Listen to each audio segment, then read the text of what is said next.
সকালবেলায় বাসায় একটা তুমুল ঝড় বয়ে গেল, আর এই ঝড়টা শুধু আমার একার উপর দিয়েই বয়ে গেল কিন্তু। হ্যালো ইব্রান, আসসালামু আলাইকুম। আবারও সেই ব্যস্ততম দিন, একটা তুফানের সঙ্গে আমার লড়াইয়ের দিন কিন্তু শুরু হয়ে গেল।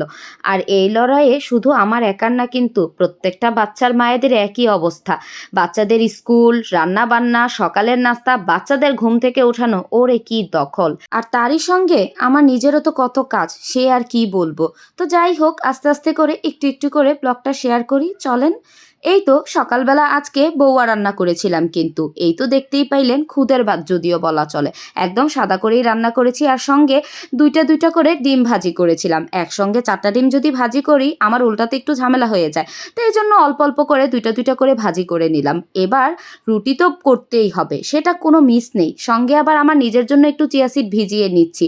এরই ফাঁকে কিন্তু আমি একটু কুসুম গরম পানিও খেয়ে নিয়েছি, আর এত দামে চিয়া সিড সেটাও পড়ে যায়। কি যে একটা অবস্থা!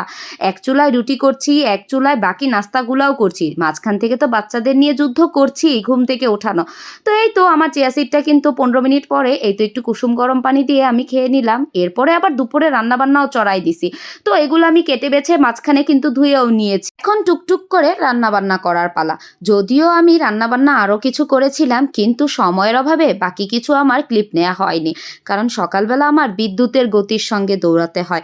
কারণ সকালে যদি বাচ্চাদের স্কুল থাকে, সেটা যদি তড়িঘড়ি করে আমার দিতে হয়, বাচ্চাদের টিফিন, আর এখন তো অনেক লম্বা একটা সময় বাচ্চারা স্কুলে থাকে, এই জন্য দেখা যায় ওদের ঠিকঠাক করে খাইয়ে দিতে হয়, আবার হচ্ছে স্কুলে তো টিফিনও করে দিতে হয়।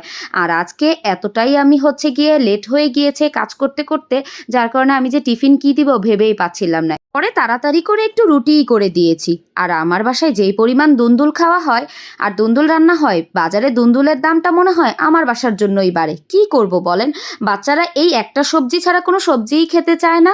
তো বাচ্চারা যেটা খায় সেটাই করি। তো এই তো আমি আবার একটু শুটকির ভর্তাও কিন্তু করেছি। শুটকি একটু বাগার করেছিলাম, শুটকির ভর্তা একটু বাটা ছিল, সেটার মধ্যে আমি একটু পুঁই শাকের পাতা দিয়ে একটু বাগার করে তুলেছি, যাতে একটু বৌয়া দিয়ে খেতে যদি ভালো লাগে আর কি। আর এই তো বাচ্চাদের টিফিনও কিন্তু প্যাক করে দিচ্ছিলাম। ডিম ভাজি করে দিয়েছিলাম, সঙ্গে একটা রুটি দিয়েছি, আর একটু আম দিয়েছি কিন্তু। আর এই শুটকির যে ভর্তাটা এতটা খেতে ভালো হয়েছে, বৌয়ার সঙ্গে খেতে কিন্তু অনেক ভালো লাগে। টিফিনগুলো প্যাক করে এই তো এখন হচ্ছে আমি সাদকে নাস্তা দিয়ে দিচ্ছিলাম। সাদকে সকালবেলা নাস্তা খাওয়ানো এই এক আরেক যুদ্ধ। তো যাই হোক, সব যুদ্ধ শেষ করে এবার আমি নিজে খেতে বসেছি। আর আমি আজকে নাস্তায় নিয়েছি রুটির সঙ্গে শুটকির ভর্তা। শুটকির ভর্তা দিয়ে কিন্তু রুটি খেতে অনেক ভালো লাগে।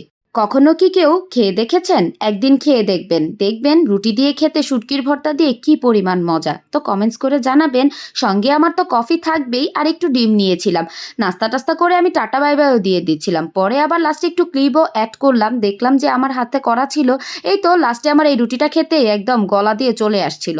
তারপরে এই তো মেয়েকে নিয়ে এখন আমি যাচ্ছিলাম। আমারও কোচিং একটু লেট করেছিল, সাদের তো আজকে তাড়াতাড়ি ছিল, এই জন্য ওকে আগেই পাঠিয়ে দিয়েছি। এত যুদ্ধ শেষ করেও আমার মুখে কিন্তু হাসি আছে, কারণ আমি সবসময় হাসতে ভালোবাসি। এই তো ছিল আজকের মতো, টাটা বাই বাই।